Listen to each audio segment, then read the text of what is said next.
Isso aí é Face, né? Boa noite, amigos. Estamos dando uns minutinhos para o pessoal possa entrar. Olha, o pessoal já está no jeito esperando ali. Oi, Juliana, Regina, todo mundo bem?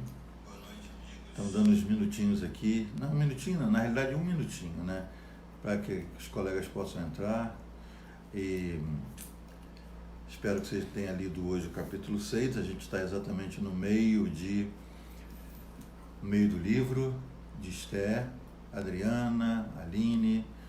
Eu mudei o ângulo hoje para ver se fica melhor. A Mônica, Ludmila, Lilian. Olha, quanta gente boa. Se você leu o livro, o capítulo hoje, Maria José lá de Campinas, Jefferson, eu espero que você tenha lido o capítulo 6, capítulo da virada. É um capítulo maravilhoso, com seus 14 versículos, mas lindo, lindo. Reni, Alexandra, muita gente boa. Vamos ver se já deu nossa hora aí, para a gente poder começar. Eu estava orando aqui antes, oro para que seja bênção para a sua vida, para que esse tempo informal, estudando a palavra, seja muito bom. A gente teve hoje pela manhã uma entrevista com a doutora Rosane Petitet, foi muito bom, mais de 1 hora de conversa. Dida entrando agora, lá de Las Vegas. Amanhã nós teremos com o pastor Carlos, que é formado em farmácia e vai estar falando também para nós. A Érica, Carlinhos, amigos queridos de muito tempo, entrando aí, que honra para nós. E sexta-feira será a doutora Josi falando sobre essa nova rotina, estar confinado com a família. Isso pode gerar uma ansiedade, depressão, e ela vai estar falando como conviver com isso. Então, sempre às 11 da manhã a gente tem uma entrevista e às 10 da noite a gente está fazendo o livro de Esther. A gente vai terminar Esther, não é? Dia 29, domingo. Quem sabe você tem uma sugestão para nós, Suzy, Aninha, você tem uma sugestão para nós, que livro começarmos a partir de segunda-feira, se ainda estivermos presos em casa. Então, a gente está aceitando sugestões, o que gostariam de estudar, e assim vai ser uma maneira interessante a gente continuar juntos, né, cada um nas suas casas, mas estudando a palavra. Estou com minha assistente aqui controlando o meu tempo, para que eu não passe como passei anteontem, e eu quero ir para o capítulo 6 com você, 6 de Esther. A gente desde o início está vendo, né? Esther é um livro muito interessante, uma trama muito bem armada. Começa com Assuero e Vasti, a rainha esposa que é destituída do cargo porque se negou a atender um pedido de um rei bêbado. No segundo capítulo aparece Esther e seu pai, né? Esther, filha adotiva de Mordecai. Ela tinha o nome de Radassa, ela adota o nome de Esther. Rodrigo entrando aí também, pastor Pedro. E no capítulo 3 as coisas vão mudando, o vilão da história aparece, que é o Amã, um agagita, o cara descendente lá dos amalequitas, e a história vai engrossando, a trama vai ficando mais interessante, até que a gente chega no capítulo de ontem, onde Esther, já sabedora do plano de Amã de matar todos os judeus, ainda que ela tenha a sua identidade preservada, ninguém sabe que ela é judia, ela convida o rei e Amã para um banquete. Nesse banquete ela não abre a boca, ela só diz: olha, se eu tenho direito a fazer um pedido, amanhã vamos jantar de novo. E porque só Amã participou desse jantar com o rei e a rainha, ele sai dali cheio de si e se achando o cara.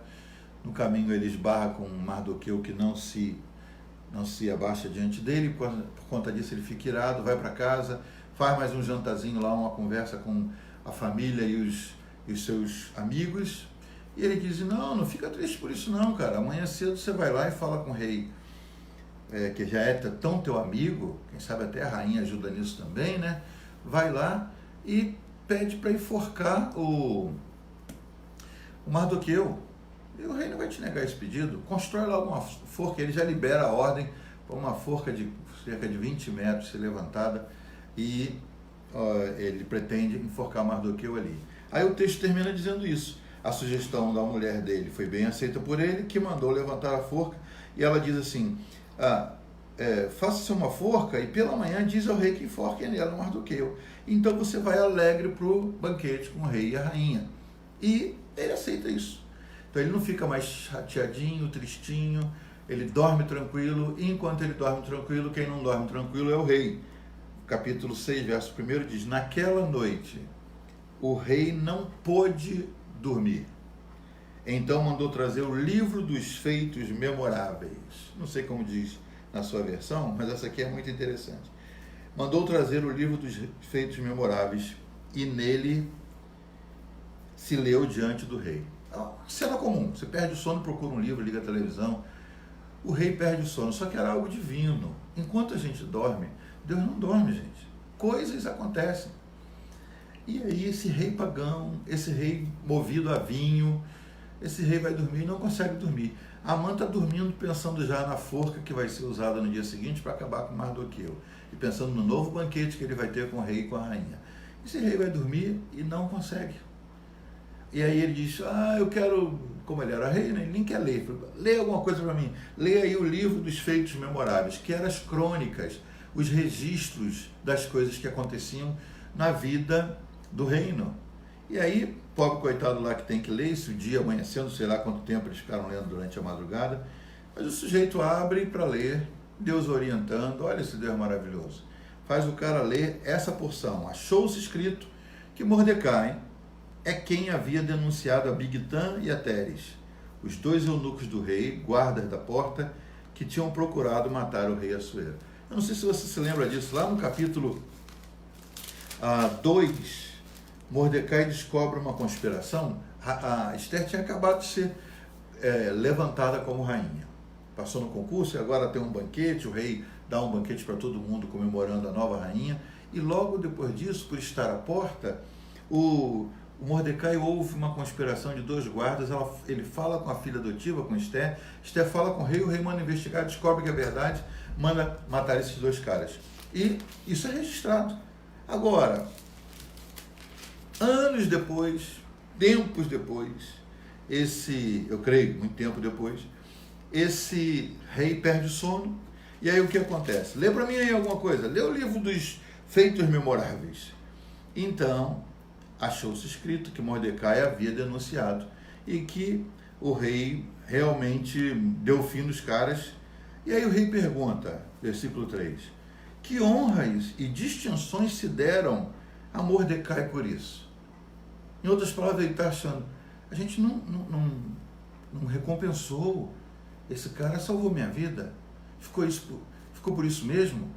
O que se deu a ele? Aqui no livro não está constando nada. Nada lhe foi conferido, responderam os servos do rei que o serviam com a leitura. Aqui não consta nada não. Aí o rei perguntou, quem está no pátio? Isso era o dia amanhecendo. Quem é que está no pátio? Quem que está lá esperando para ser recebido pelo rei? Ele sabia também que pela ordem ele não podia entrar sem autorização.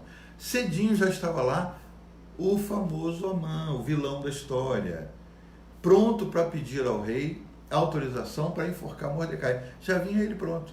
O rei vai dizer, quem está por aí? Eu quero pedir uma opinião, quem está por aí? Os guardas olham e dizem, quem está esperando primeiro na fila para a audiência é o Amã. Amã tinha entrado no pátio exterior da casa do rei para dizer ao rei que se enforcasse a Mordecai na forca que ele e Amã já lhe tinha preparado. Os servos do rei disseram, Amã está no pátio, esperando para entrar. Disse o rei que ele entrasse. E ele entra. Gente, olha essa virada na história. O cara foi dormir chateadinho porque Mordecai não se dobrou diante dele.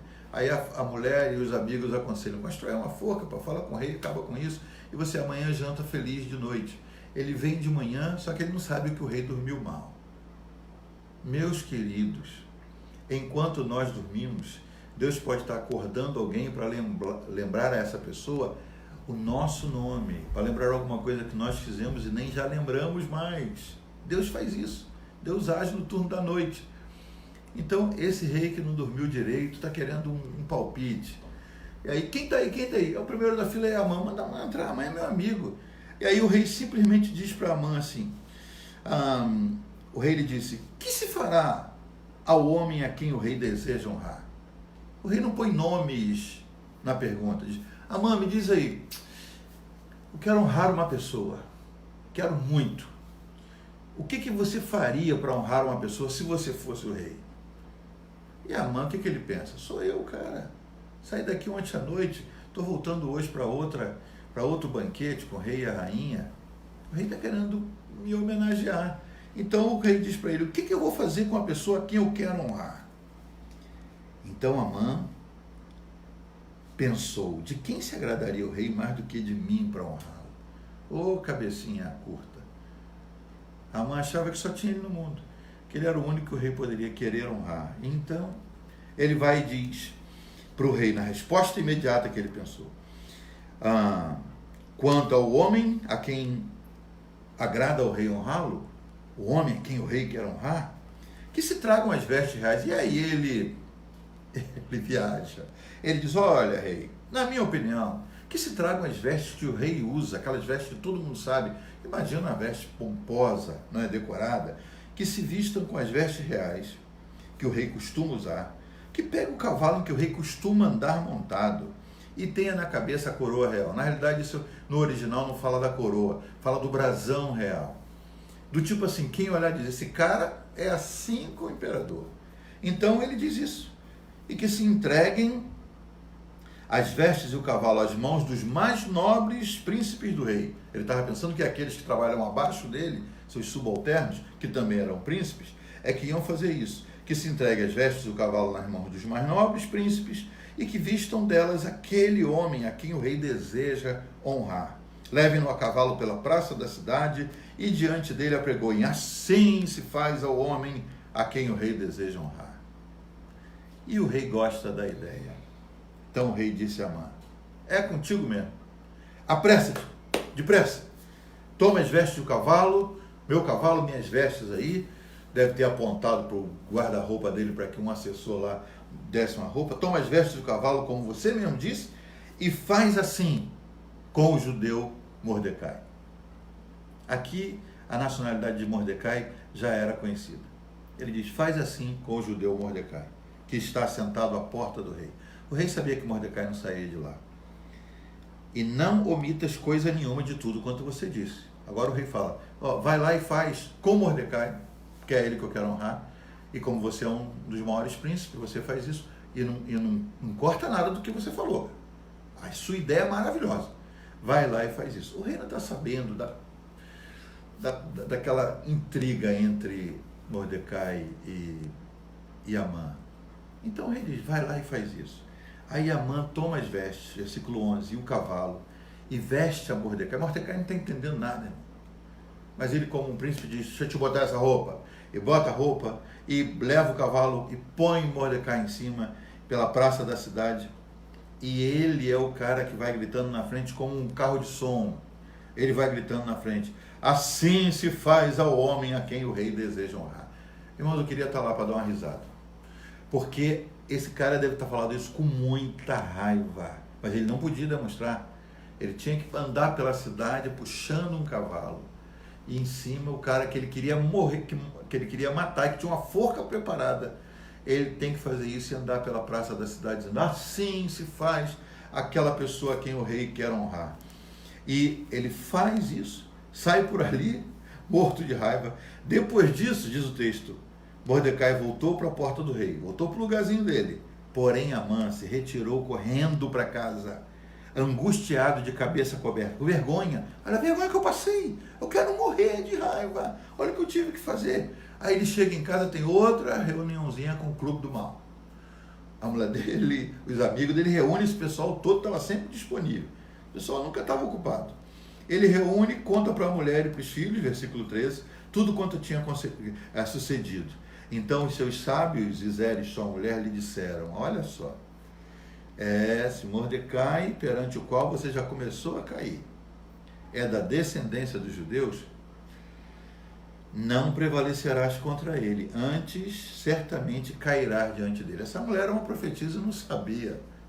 Ela que na noite anterior falou, constrói uma forca, querido, acaba com isso e fica feliz de novo. Agora ela diz, a coisa está pegando, amor. Você começou a cair diante desse homem, o negócio acho que você vai escorregar até lá embaixo. Sua queda começou. E enquanto eles estavam conversando isso, já vieram os que trabalhavam para o rei, vieram os eunucos do rei, e apressadamente levaram Amã ao banquete que Esther preparara, porque tinha um segundo banquete. E é disso que fala o texto de amanhã. Mas é importante que você não se esqueça, enquanto você está aí, Deus está trabalhando em seu favor. Deus fez isso com o faraó. O faraó uma noite teve um sonho doido. Quando amanheceu, ele não entendia, ele não lembrava, ele não interpretava. Ele quis saber, mandou chamar os sábios todos, ninguém, Deus travou a mente dos sábios lá, dos magos, ninguém entendia.